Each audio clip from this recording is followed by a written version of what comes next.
Minister, ഈ ചർച്ചയിലേക്ക് സ്വാഗതം. ആദ്യമേ തന്നെ മുൻകൂറായി മിനിസ്റ്റർക്ക് ഒരു ഓണാശംസകൾ അർപ്പിക്കുകയാണ് കൈരളി. ഇവിടെ നമുക്കറിയാം, ഒരു വല്ലാത്ത പ്രതിസന്ധി കാലഘട്ടത്തിലൂടെയാണ് നമ്മൾ കടന്നു പോകുന്നത്. നേരത്തെ പറഞ്ഞതുപോലെ തന്നെ വയനാടിൻ്റെ നടുക്കുന്ന ഓർമ്മകൾക്ക് മുന്നിൽ നമ്മൾ ഓണം ആഘോഷിക്കുകയാണ്. സംസ്ഥാന സർക്കാരിൻ്റെ ഔദ്യോഗികമായ ഓണാഘോഷ പരിപാടികൾ ഇല്ലെങ്കിലും ജനങ്ങൾക്ക് സമൃദ്ധമായി സന്തോഷകരമായി ഓണം ആഘോഷിക്കാനുള്ള എല്ലാ അവസരങ്ങളും സർക്കാർ ഒരുക്കിയിട്ടുണ്ട്. അതിൽ ഏറ്റവും പ്രധാനപ്പെട്ടതാണ് പൊതുവിപണിയിലുള്ള ഇടപെടൽ എന്ന് പറയുന്നത്.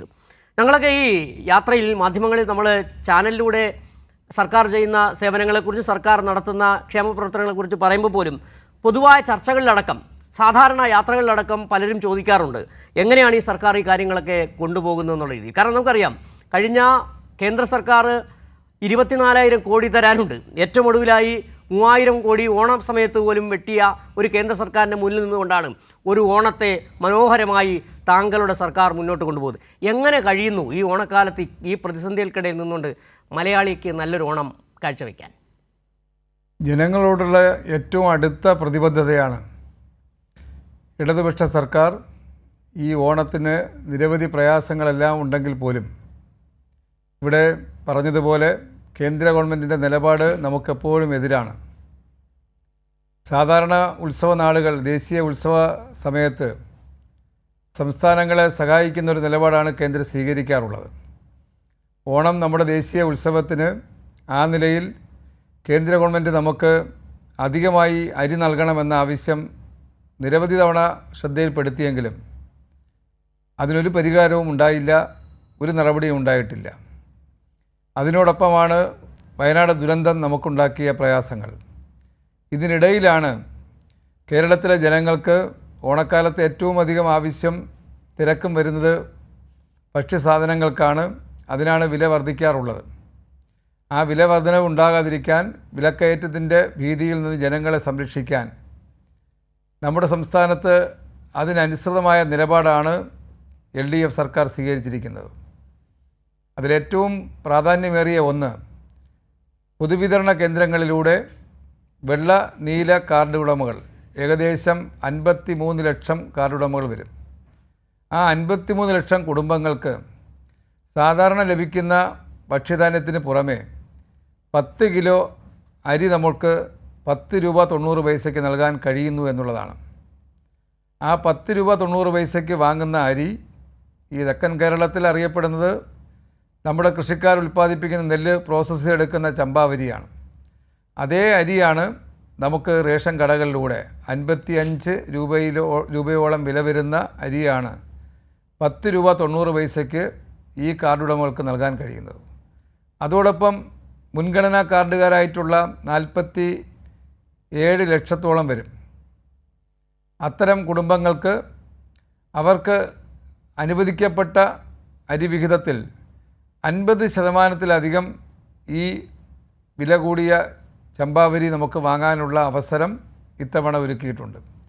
ആ നിലയിൽ വില വർധനവ്, വിശേഷിച്ചും അരിയുടെ വില വർദ്ധിപ്പിക്കാൻ ഇടയില്ലാത്ത വിധം ഫലപ്രദമായ ഒരു ഇടപെടൽ ഗവൺമെൻറ് നടത്തിയിട്ടുണ്ട് എന്നുള്ള സന്തോഷകരമായ വാർത്ത നിങ്ങളെ അറിയിക്കുകയാണ്. ഒപ്പം മിനിസ്റ്റർ നേരത്തെ സൂചിപ്പിച്ച ഒരു പ്രധാനപ്പെട്ട കാര്യം, സാധാരണഗതിയിൽ ഓണനാളുകൾ, ഓണക്കാലങ്ങളിൽ അല്ലെങ്കിൽ ഏതെങ്കിലും വിശേഷാവസരങ്ങളിൽ കേന്ദ്ര സർക്കാർ അതാത് സംസ്ഥാനങ്ങൾക്ക് ചില സഹായങ്ങൾ നൽകാറുണ്ട്. അത് ധാന്യത്തിൻ്റെ രൂപത്തിലായാലും മറ്റേതെങ്കിലും തരത്തിലുള്ള സാമഗ്രികളുടെ രൂപത്തിലായാലും. പക്ഷേ ഇവിടെ നമുക്ക് മനസ്സിലാക്കാൻ കഴിയുന്ന, കഴിഞ്ഞ 8 വർഷക്കാലമായി കേന്ദ്ര സർക്കാരിൻ്റെ ഭാഗത്തു നിന്ന് ഓണം കാലത്ത്, അതായത് LDF സർക്കാർ അധികാരത്തിലേറിയ ശേഷം ഒരു മണി അരിയുടെ സഹായം, നേരത്തെ താങ്കൾ തന്നെ സൂചിപ്പിച്ചാണ്, 1 മണി അരിയുടെ സഹായം കേന്ദ്ര സർക്കാർ നൽകിയിട്ടില്ല. വല്ലാത്ത വിരോധമാണ്. ഈ ഓണക്കാലത്ത് പോലും, ഈ വലിയ ദുരന്തമുഖത്ത് നിന്നിട്ട് പോലും ഒരു സഹായവും വയനാടിന് പോലും ഈ കേന്ദ്ര സർക്കാർ നൽകിയിട്ടില്ല. അതെ, വളരെ ശരിയാണ്. കേരളത്തിൻ്റെ മുഖ്യമന്ത്രി ശ്രീ പിണറായി നേരിട്ട് കേന്ദ്ര ഭക്ഷ്യമന്ത്രിയെ കണ്ട് കഴിഞ്ഞ വർഷം തന്നെ ആവശ്യപ്പെട്ടതെന്താ, നമുക്ക് ഒരു 5000 മെട്രിക് ടൺ അരി കൂടി നൽകണമെന്നാണ്. ആദ്യം അതിന് അനുകൂലമായിട്ടുള്ളൊരു വർത്തമാനമൊക്കെ നടത്തിയെങ്കിലും കാര്യങ്ങളോട് അടുത്തപ്പോൾ നമുക്ക് വാങ്ങാൻ കഴിയാത്ത വലിയ വിലയാണ് അതിന് ചുമത്തി അവർ നമ്മളെ അറിയിച്ചത്.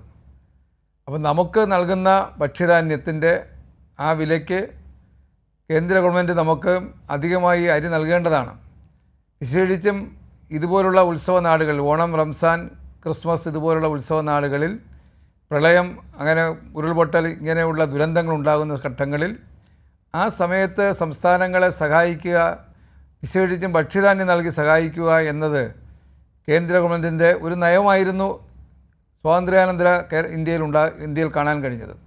എന്നാൽ കഴിഞ്ഞ 8-10 വർഷക്കാലമായി കേരളത്തിന് അത്തരമൊരു സഹായം ലഭിക്കുന്നില്ല എന്നതാണ് ഇന്നത്തെ ഒരവസ്ഥ. എന്നുമാത്രമല്ല, കഴിഞ്ഞ പ്രളയകാലത്ത് നമുക്ക് നൽകിയ അരിയുടെ വില വാങ്ങിയവരാണ് കേന്ദ്ര ഗവൺമെൻറ്. ഇത്തവണയും ഓണത്തിന് ഞങ്ങൾ ആവശ്യപ്പെട്ടതാണ്.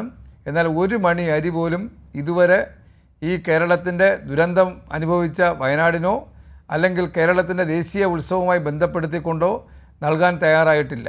എന്നുമാത്രമല്ല, OMS സ്കീം അനുസരിച്ച് കേന്ദ്ര ഗവൺമെൻറ്റിൻ്റെ FCI ഗോഡൗണുകളിൽ അധികമായുള്ള അരിയും ഗോതമ്പും ലേലത്തിൽ കൊടുക്കുന്ന ഒരു രീതിയാണ് രാജ്യത്തുള്ളത്. അത് ഓരോ വർഷവും 2-3 തവണ അത്തരം ലേലത്തിൽ കൊടുക്കാനും ആ ലേലത്തിൽ ഗവൺമെൻറ് സ്ഥാപനങ്ങൾക്കും അത് കഴിഞ്ഞ് കുറച്ച് നാൾ കഴിഞ്ഞപ്പോൾ സ്വകാര്യ സ്ഥാപനങ്ങൾക്കുൾപ്പെടെ പങ്കെടുക്കാൻ കഴിയുന്ന അവസരം കേന്ദ്ര ഗവൺമെൻറ് നൽകുകയുണ്ടായി. വളരെ രസകരമായ സംഭവം, തെരഞ്ഞെടുപ്പിന് തൊട്ട് മുമ്പ്, പാർലമെൻറ്റ് ഇലക്ഷന് തൊട്ട് മുമ്പാണ് ആ അവസരം സംസ്ഥാന സർക്കാരുകൾക്കും സർക്കാർ സ്ഥാപനങ്ങൾക്കും പങ്കെടുക്കാൻ കഴിയില്ല എന്ന ഉത്തരവ് പുറപ്പെടുവിക്കുന്ന ഒരു രീതി ഉണ്ടായത്. പൂർണ്ണമായും സ്വകാര്യ ഉടമകൾക്ക്, സ്വകാര്യ മുതലാളിമാർക്ക് മാത്രമേ അതിൽ പങ്കെടുക്കാൻ കഴിയുകയുള്ളൂ. അത്തരമൊരു സാഹചര്യത്തിൽ കേരളത്തിലെ ഗവൺമെൻറ്റോ സപ്ലൈകോയോ അല്ലെങ്കിൽ കൺസ്യൂമർ ഫെഡോ ഇതുപോലുള്ള സ്ഥാപനങ്ങൾക്ക് ആ ലേലത്തിൽ പങ്കെടുത്ത് ന്യായവിലയ്ക്ക് അരി വാങ്ങാനുള്ള അവസരം നിഷേധിച്ച നിലപാടാണ്. ആ നിലപാടിനെ ചോദ്യം ചെയ്തുകൊണ്ട് ഞാൻ തന്നെ 2 തവണ കേന്ദ്രമന്ത്രിയെ കാണുകയുണ്ടായി. എന്നാൽ അവർ വഴങ്ങിയില്ല. പുതിയ ഗവൺമെൻറ്, കേന്ദ്ര ഗവൺമെൻറ് ഭക്ഷ്യമന്ത്രിയും അതിന് തയ്യാറായി. അവർക്കത് ബോധ്യപ്പെട്ട് നമുക്ക് OMS സ്കീമിൽ ഗവൺമെൻറ് സ്ഥാപനങ്ങൾ പങ്കെടുക്കാൻ അവസരം നൽകി. അതിൽ പങ്കെടുക്കാൻ വേണ്ടി നമ്മൾ ചെല്ലുമ്പോൾ എല്ലാ ഗോഡൗണുകളിലും, കേരളത്തിലെ കഴക്കൂട്ടം ഒഴികെയുള്ള എല്ലാ ഗോഡൗണുകളിലും ക്വാളിറ്റി കൺട്രോളർ ആയിട്ടുള്ള ഉദ്യോഗസ്ഥന്മാർ പരിശോധനയ്ക്ക് ചെല്ലുമ്പോൾ അവിടെ മുഴുവൻ കേടായ അരിയാണ് ഈ OMS സ്കീം അനുസരിച്ച് ലേലത്തിന് വെച്ചിരുന്നത്. എന്നിട്ട് ഞങ്ങൾ പറഞ്ഞു അതിൽ പങ്കെടുത്തില്ല എന്ന് വിമർശനം വരാൻ പാടില്ലല്ലോ. അതുകൊണ്ട് കേട് മാറ്റി കൊടുക്കാൻ കഴിയുന്ന അവസ്ഥയിലുള്ള കഴക്കൂട്ടത്തെ ഡിപ്പോയിൽ 200 ടൺ അരിക്ക് വേണ്ടി നമ്മൾ അപേക്ഷ കൊടുത്ത് അതെടുത്ത് മിൽക്ക് ക്ലീൻ ചെയ്ത് ജനങ്ങൾക്ക് കൊടുക്കാമെന്നാണ് ആദ്യം ധരിച്ചത്. പക്ഷേ അതിൻ്റെ സ്ഥിതി എന്താ? 26 രൂപയ്ക്ക് നൽകിയിരുന്ന അരി 31 രൂപയാക്കി. അതിന് ട്രാൻസ്പോർട്ടേഷൻ്റെ ചാർജും ചിലവും അതുപോലെ മറ്റ് മിൽക്ക് ക്ലീനിൻ്റെ ചിലവും എല്ലാം കൂടെ കൂട്ടുമ്പോൾ 37 രൂപയിലധികം 1 കിലോ അരിക്ക് ചിലവാകുന്ന അവസ്ഥയാണ് ഈ FCIയിൽ നമുക്ക് കാണാൻ കഴിഞ്ഞത്.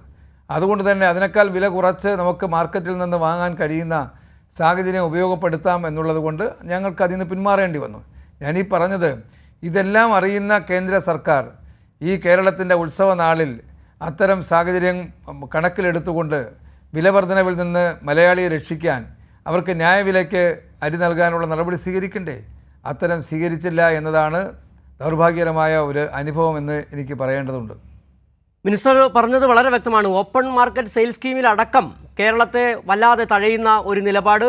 കൃത്യമായി ഓണക്കാലങ്ങളിൽ അല്ലെങ്കിൽ ഫെസ്റ്റിവൽ സമയങ്ങളിൽ നൽകേണ്ട ധാന്യങ്ങൾ നൽകുന്നില്ല, ഒപ്പം തന്നെ സാമ്പത്തികമായി തടഞ്ഞു വെക്കുകയും ചെയ്യുന്നു. ഇതിനിടയിലും വളരെ മെച്ചപ്പെട്ട ഒരു ഓണമാണ് മലയാളികൾക്കായി സംസ്ഥാന സർക്കാർ നൽകാൻ പോവുകയും ചെയ്യുന്നത്.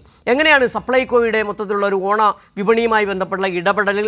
എത്രയധികം ഔട്ട്ലെറ്റുകൾ, മറ്റ് കാര്യങ്ങൾ എന്തൊക്കെയാണ് റേഷൻ കടകളുമായി ബന്ധപ്പെട്ടും ഇപ്പോൾ സിവിൽ സപ്ലൈസ് വകുപ്പ് ഒരുക്കിയിട്ടുള്ളത്? 14,000-ത്തിലധികം വരുന്ന റേഷൻ ഷോപ്പുകളിൽ കൃത്യമായി എല്ലാ ഷോപ്പുകളിലും അരി വിതരണത്തിനുള്ള പ്രവർത്തനങ്ങൾ സജ്ജമായിട്ടുണ്ട്.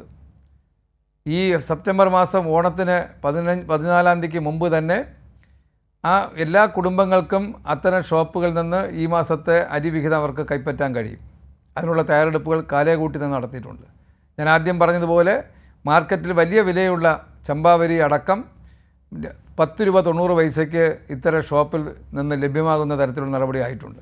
2 സപ്ലൈകോ ഔട്ട്ലെറ്റുകൾ, ഏകദേശം 1600-ലധികം ഔട്ട്ലെറ്റുകൾ ഞങ്ങൾ നടത്തി വരുന്നതുകൊണ്ട് ആ ഔട്ട്ലെറ്റുകൾ അതിലൂടെ കുറച്ച് പ്രയാസങ്ങൾ, കഴിഞ്ഞ ദിവസങ്ങളിലെ സാമ്പത്തിക പ്രയാസം കൊണ്ട് സപ്ലൈകോ ഔട്ട്ലെറ്റുകളിലെ വിൽപ്പനയെ ബാധിച്ചിരുന്നു. എന്നാൽ ഓണം ലക്ഷ്യമിട്ടുകൊണ്ട് ഗവൺമെൻറ് പ്രത്യേക ഇടപെടലിൻ്റെ ഫലമായി സപ്ലൈകോ ഔട്ട്ലെറ്റുകളിൽ 13 സബ്സിഡി ഉൽപ്പന്നങ്ങളടക്കമുള്ള എല്ലാ ഉൽപ്പന്നങ്ങളും എത്തിക്കാനുള്ള നടപടികൾ നേരത്തെ തന്നെ നിശ്ചയിച്ച് നടപ്പാക്കുന്ന നിലപാട് സ്വീകരിച്ചു. കൂടാതെ എല്ലാ ജില്ലാ കേന്ദ്രങ്ങളിലും ഓണം പ്രമാണിച്ചുകൊണ്ടുള്ള പ്രത്യേക ചന്തകൾ തുടങ്ങിയിട്ടുണ്ട്. 10-ാം തീയതി നാളെ എല്ലാ നിയോജകമണ്ഡലം താലൂക്ക് കേന്ദ്രങ്ങളിലും സ്പെഷ്യൽ ചന്തകൾ നാളെ ആരംഭിക്കും. ആ നിലയിൽ ഓണവുമായി ബന്ധപ്പെട്ട് സപ്ലൈകോ ആണെങ്കിലും കൺസ്യൂമർ ഫെഡ് ആണെങ്കിലും കൃഷി വകുപ്പാണെങ്കിലും സഹകരണ സ്ഥാപനങ്ങളാണെങ്കിലും കുടുംബശ്രീ ഇങ്ങനെ കേരളത്തിൻ്റെ സർക്കാർ സംവിധാനത്തിൻ്റെ ബന്ധങ്ങളുള്ള എല്ലാ സ്ഥാപനങ്ങളും മലയാളിയെ വിലക്കയറ്റത്തിലേക്ക് തള്ളിവിടാതെ ന്യായവിലയ്ക്ക് സാധനം വാങ്ങിക്കാനുള്ള സൗകര്യം കേരളത്തിലെമ്പാടും ഒരുക്കിയത് കൊണ്ട് തന്നെ നമുക്ക് ഇത്തവണ ഓണത്തിന് സാമ്പത്തികമായി വലിയ ലാഭം നമ്മുടെ കുടുംബങ്ങൾക്കുണ്ടാക്കാൻ കഴിയും.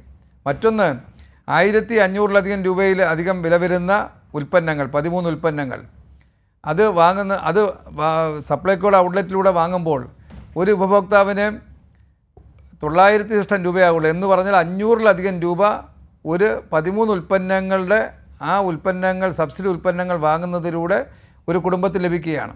ഇത് കേരളത്തിലെ BPL കുടുംബങ്ങൾക്ക് മാത്രമല്ല, കേരളത്തിലെ മുഴുവൻ കുടുംബങ്ങൾക്കും ഏത് തരത്തിലുള്ള കാർഡുകാർക്കാണെങ്കിലും വെള്ളക്കാർഡിനാണെങ്കിലും മഞ്ഞക്കാർഡിനാണെങ്കിലും എല്ലാ കുടുംബങ്ങൾക്കും കാർഡ് ലഭിച്ചിട്ടുണ്ട്. ആ കാർഡ് ഏത് കുടുംബത്തിനും അവർക്ക് ഇത്തരം ഷോപ്പിൽ നിന്ന് വാങ്ങാൻ അവസരം കൊടുക്കുകയാണ്.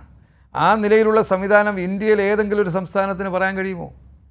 ഏതെങ്കിലും ഒരു ഉൽപ്പന്നം കേരളം വിട്ടുള്ള ഏത് സ്റ്റേറ്റിലാണ് ഇത്തരത്തിലുള്ള സബ്സിഡിയിലൂടെ സ്ഥിരമായി എല്ലാ പേർക്കും ലഭിക്കുന്ന സാഹചര്യമുള്ളത്? നമ്മുടെ പൊതുവിതരണ സംവിധാനത്തിൻ്റെ മെച്ചം നമുക്ക് നേരിട്ട് അറിയാമെന്നുള്ളത് കൊണ്ട് അതിൽ അഭിമാനിക്കാൻ കഴിയുന്നില്ല പലർക്കും. നമ്മുടെ ആളുകളുടെ ധാരണ എന്താ? ഇത് എല്ലായിടത്തും ലഭിക്കുന്നത് പോലെ. കേരള അതിർത്തി വിട്ടാൽ പൊതുവിതരണ സംവിധാനം ഇതുപോലെ 100% കുടുംബങ്ങളെയും ചേർത്ത് നിർത്തുന്ന നിലപാട് ഏതെങ്കിലും ഒരു സംസ്ഥാനത്തുണ്ടോ? ഇന്ത്യ ഗവൺമെൻറ് നയം തന്നെ മുൻഗണനാ വിഭാഗത്തിന് മാത്രമായി ഇത്തരം കാര്യങ്ങൾ പരിമിതപ്പെടുത്തിയ നിലപാടല്ലേ?